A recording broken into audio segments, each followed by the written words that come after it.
All right, it's a day of the week. So roll to roll. I'm Benj, I'm Chase. I'm Dave. and we're still talking races.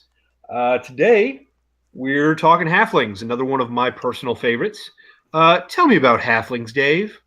I would be glad to, Benj. So, your halfling starts off with the ability score increase. He gets +2 to dex. So right away you're going to lean towards your roguey, dexy kind of things, which is what halflings seem to be anyway. Um, they live a little bit longer than humans. They can go into the middle of like the second century, about 150 years or so, which doesn't usually enter into play in most games unless you have like a really long-term game. They are small creatures, which matters for a couple things. It's not quite as big of a deal as it was in 3E because they don't have as much of the size differences as far as weapon use and things like that go. But you still do have some advantages. You can still occupy the space with something bigger than you. You don't have to squeeze through the space. You can stop in it. Their walking speed is lower. They're 25 feet. So a little bit slower because they're smaller. They got short, stubby little legs. They have Lucky, which is a really, really cool ability. Anytime they roll a 1 on their d20 for an attack roll, an ability check, or a saving throw, they can re-roll it, but you have to use the new roll, which is almost always going to be better because the chances of rolling 2 1s in a row are, tell me, Benj? It's actually one in 400, and I've done it. As a halfling with lucky, I rolled a 1 followed by a 1. Statistically unlikely. That's still a really great thing to do, and there's no limit on that. It's just every time you roll a 1, you do it, right? Yeah. That's cool. Yep. Some people would argue that it's totally busted. I don't mind. It is totally busted, but no one's arguing with it. They get brave, so you get advantage on saving throws against being frightened, which is pretty cool for some reason because halflings are very brave even though they're tiny. They have halfling nimbleness, which you can move through the space of any creature of a size larger than yours. So you can move through a medium or large space. You don't have to go around them. You can just kind of squeeze through their legs and keep on moving. Which is everyone except halflings and gnomes. And then for the sub races, you have Lightfoot halflings, which gives you a bump to charisma, and then they get naturally stealthy, which is similar to the mark of the wild elves had. They can attempt to hide even when they're obscured by a creature that's at least one size larger than them. So you can hide behind your human party member and hide, just like duck behind him and then just kind of John Cena it out. But anyway, and then you have stout halflings, where you get a bonus to your Constitution score +1 con. And you also have Stout Resilience, which is advantage on saving throws against poison and resistance to poison damage. So they get a little bit dwarfy there on that side. And I remember, Benj, you were talking about, was it you that was talking about making a barbarian halfling? Or am I thinking of someone else? Nope, that's him. I did. That was my theory for a dex build barbarian because dexterity and constitution would be important to you in that particular situation. Right. I haven't actually tried it in practice, so when I say, "Hey, let's talk about possible builds," we've already talked about the barbarian. I feel like that whole like the only way to get a 33 armor class is to be a barbarian with a dex build. That's how you do it right there. Halfling, stout halfling, more specifically. So to go on a different course than that, I'm going to say that I, up until last week, was actually playing in a campaign where I was playing a halfling, which I'll go ahead and tell the internet is rare for me. I used to put a lot of hate on halflings because Lord of the Rings had ruined them because I couldn't see them anything as other than hobbits, and I don't like hobbits. Well, that's what they so, are. I so it was really hard for me to play one, but I ended up playing a they're not Lightfoot. trademarked hobbits. That's Yeah, what they are. yeah, pretty much. So it was really hard for me to play one, but I ended up actually playing a bard, a Lightfoot halfling, and I had a great time because being a lucky halfling with the luck feat is probably the most broken thing on the planet. You just never roll a 1, ever. One, but then you also very seldom roll twos. Yeah, because I was I a played a lucky halfling Lightfoot. bard, and just for the role play of it, I had a really good time because I took prestidigitation, and my halfling never ate a bad meal because what you can do with prestidigitation is flavor your food however you like. So he would just prestidigitate, and halflings. If you look in the little blurb they have about their culture and their lifestyle, like they like good food. So my halfling just never had a bad meal. That's one way to do it. All right, what else do we have? Build wise for a So, halfling.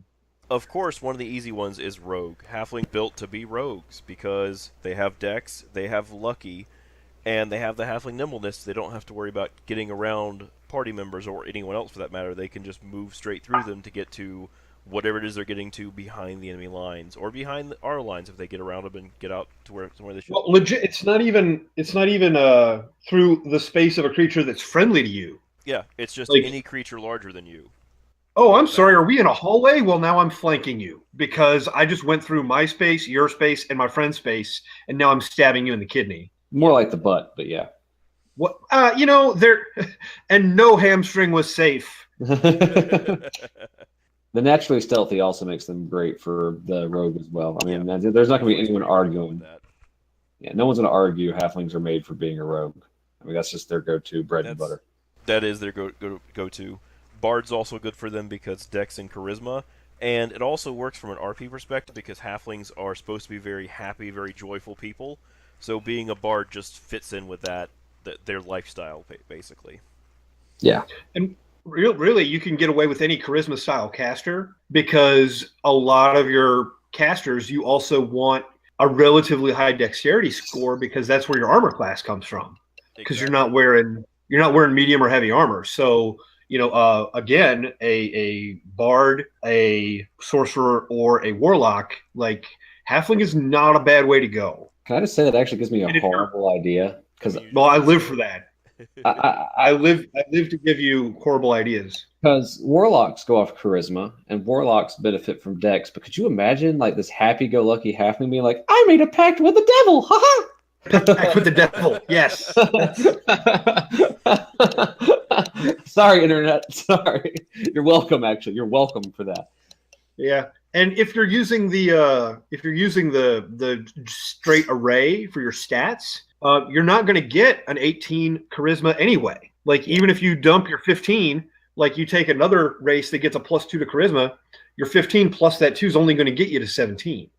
There's no difference as far as the bonus is concerned between a 16 and a 17. So you can get that extra point in your dexterity, put your 15 in your charisma, bump it up to 16, put your 14 in your dexterity, bump it up to 16, and you're in really good shape. Like really good shape for your bard or your sorcerer or your warlock because your happy-go-lucky halfling made a deal with the devil.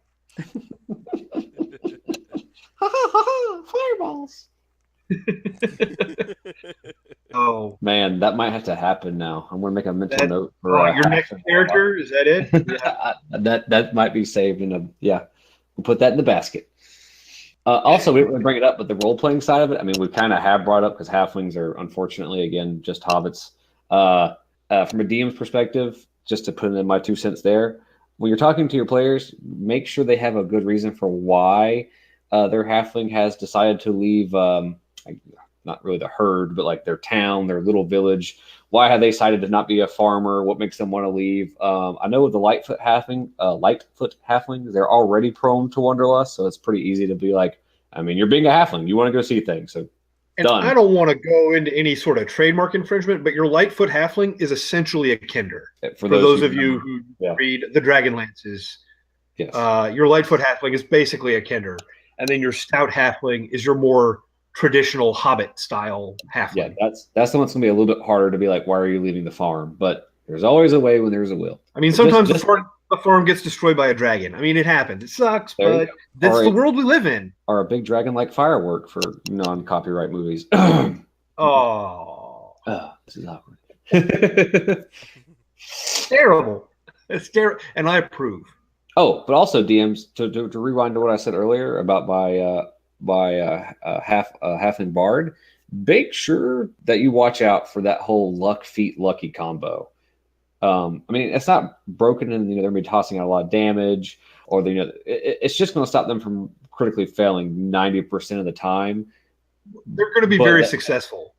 That's the thing. Understand that if they're being like the rogue and have this, they're probably going to disarm those traps. They're probably going to sneak past your guard. So be ready for that if you allow it. Be ready for that to happen.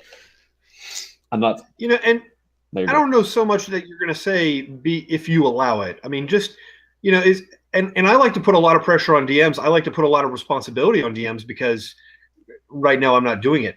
But you've got to plan your encounters based around your party composition. Wholeheartedly. If you know that you've got a halfling rogue who has the luck feat and they're going to be successful a lot, put in a lot more traps. Yeah. Because luck they can only use 3 times in a day. So if they've got one rough trap or 4 rough traps in a row and they're not rolling really well, it's the same thing as the players fighting a dragon with legendary resistance. You just got to get through those successful saves, right? So again, I'm going to agree to disagree, but I'm going to put that on the DM.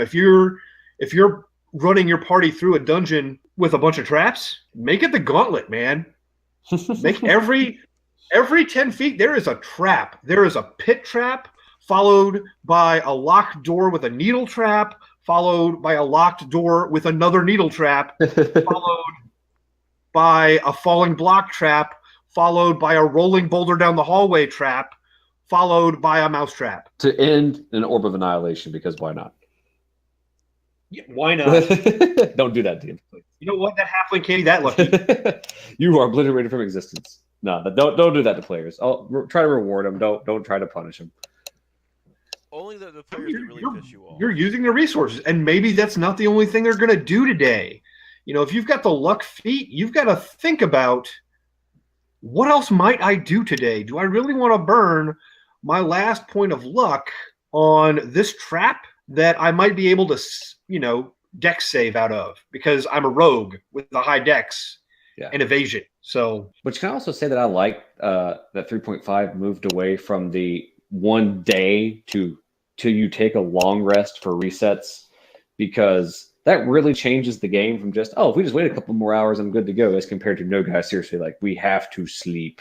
So, well, and I don't know that they ever intended for you to be awake for 72 hours, and deal with an exhaustion mechanic in 3rd edition. I think we always played as similar, like a long rest. So it's like, we're going to sleep in the middle of the day so you get your spells back, because we're about to do a night mission.